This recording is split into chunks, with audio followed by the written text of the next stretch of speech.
Ну что ж, друзья, пользуясь тем, что у меня нежданно организовалась дневка, я решил рассказать о своем главном сплавном снаряжении, поскольку поход у меня водный. Я не очень люблю делать обзоры и показывать свой быт, но по, как говорится, просьбам трудящихся делать это все-таки нужно. Вам интересно, а значит, я буду рассказывать. Итак, погнали. Значит, моя посудина называется каяк Canyon Solo. Значит, от компании Вольный ветер. Сделана она из ПВХ. Плотность не помню, по-моему 500 или 600. Значит, масса ее 11 килограмм, рабочее давление 0,2 бара, длина 370 сантиметров, ширина 95. Байдарка имеет, получается, 5 независимых надувных отсеков, 2 боковых баллона и 3 надувных в полу. Соответственно, внутренний слой это ПВХ, а внутренний это еще один такой из полиуретана, по-моему, баллон, который надувается. Соответственно, имеются клапана, которые надуваются вот с помощью такого ножного насоса. Вот. По бокам имеется лейер для крепления вещей и транспортировки и удержания на ходу, может быть, в байдарке. Также здесь вот у меня в данном случае нет, но здесь имеются тоже ремни, которые крепятся, задеваются за колени. Это при прохождении порогов, чтобы была монолитность с байдаркой и лучшая управляемость. Если ты киляешься, ты просто вытягиваешь ноги, выстегиваешься и выплываешь. Значит, производителям заявляется, что байдарка способна проходить пороги до 4 категории сложности. Хотя, конечно, по своему опыту могу сказать, что 3 она пройдет, а 4 нет. По одной простой причине, что порог там 10 метров, не бывает просто один слив. Он, как правило, затяжной. А байдарка набирает воду очень быстро. 2 крупных вала, и она полная воды. Здесь есть самоотливные отверстия внизу по всему дну, но они не справляются быстро. Она отливает с учетом какого-то времени. И, соответственно, при полной байдарке воды она теряет управляемость. И если ее ставит боком к волне, к валу, то ее киляет. Поэтому все-таки 3-я категория сложности — это ее предел. Вот. На загруженной байдарке, естественно, все ухудшается. В первой части как раз я буду проходить пороги 2-й категории сложности, вы все там увидите.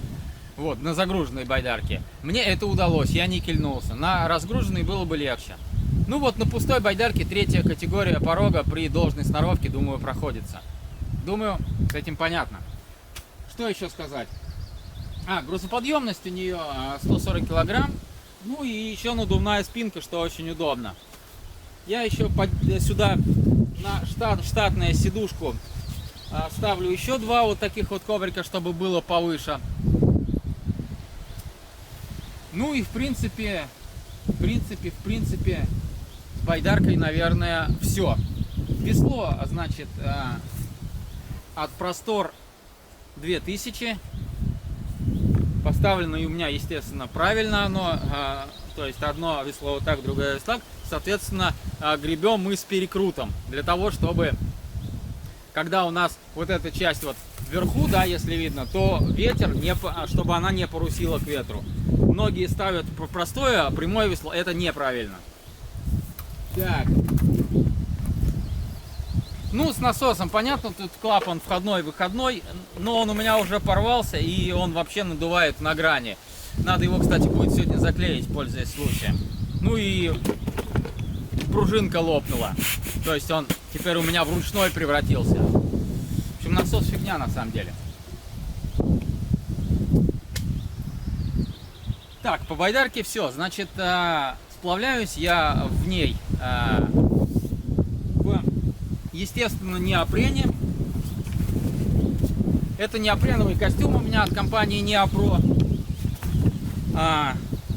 Трешка, толщина 3 миллиметра. Вот этот вот открытый комбинезон.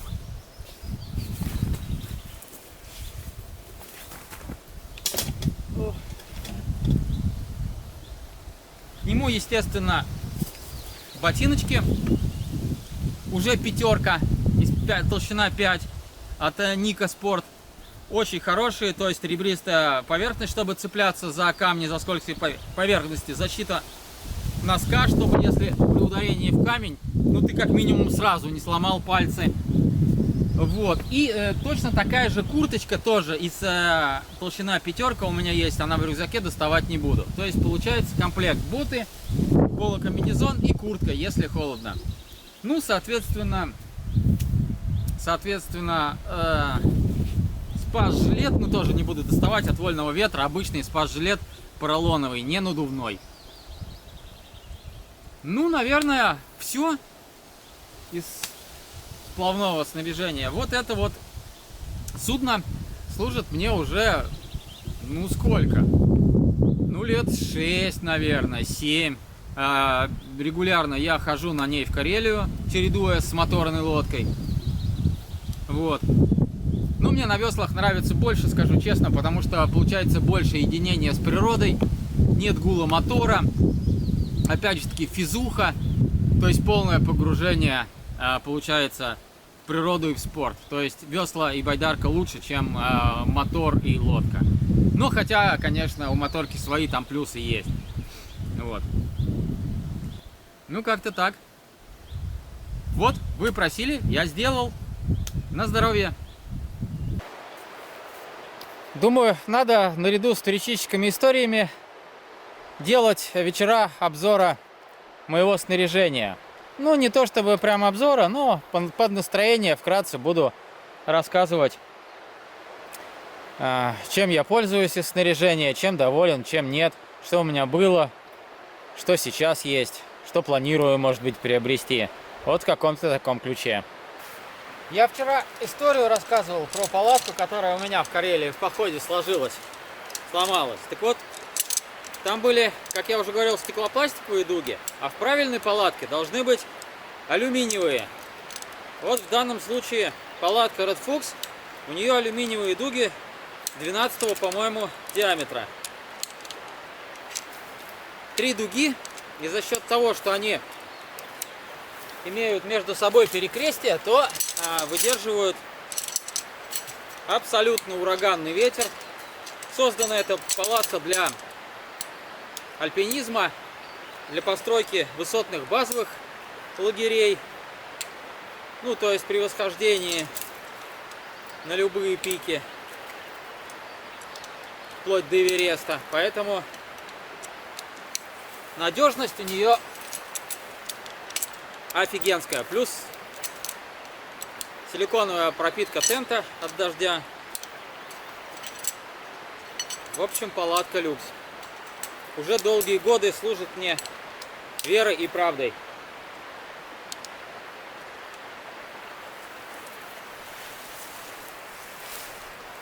Что еще немаловажно, так это то, что она ставится быстро и элементарно. Берете, расстилаете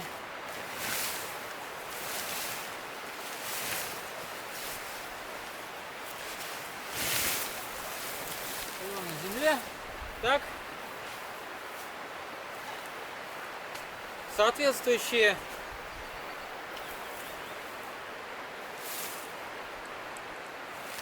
продеваются серые в серые, замаркированные.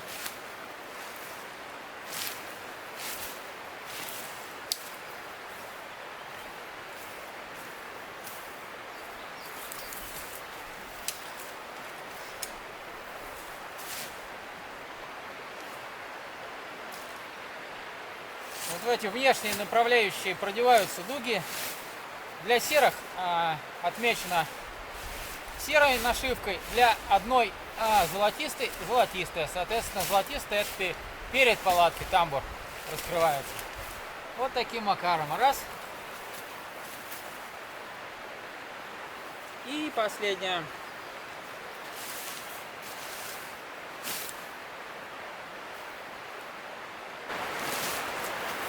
То есть при желании, конечно, это можно сделать очень быстро. Все, и дальше она, в принципе, натягивается.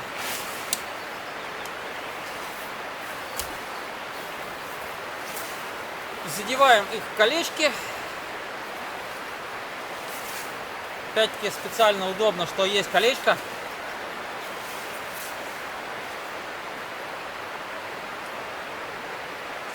Дольше колечко искать.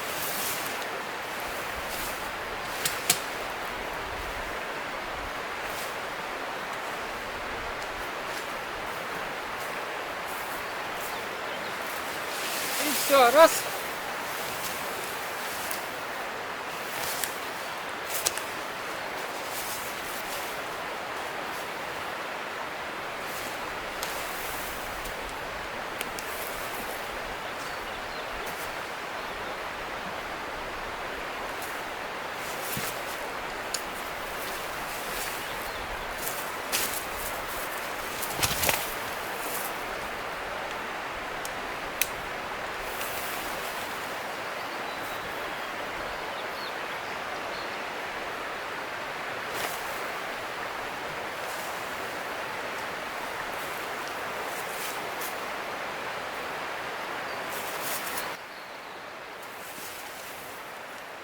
Все, палатка готова.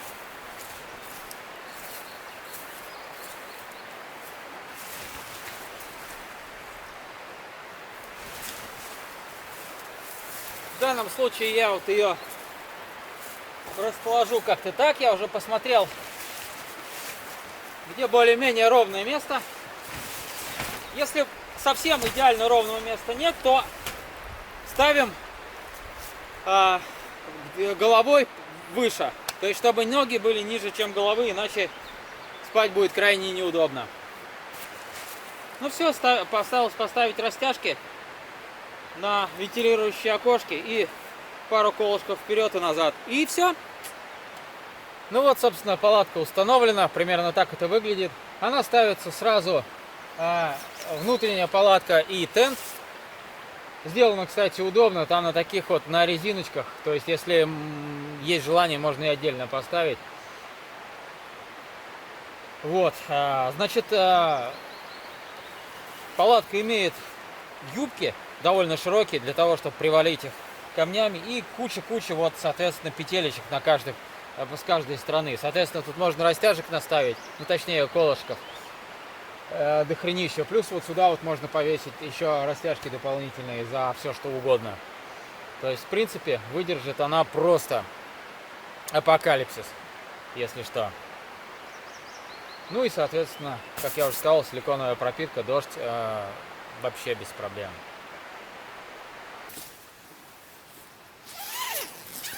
Комары, кстати, уже появились. Вот, соответственно, внутреннее убранство. Рассчитана она на 3 человек. Вот, здесь у нас есть кармашки. 3 кармашка в этом углу. 3 кармашка в этом углу и сверху кармашек. Очень удобно.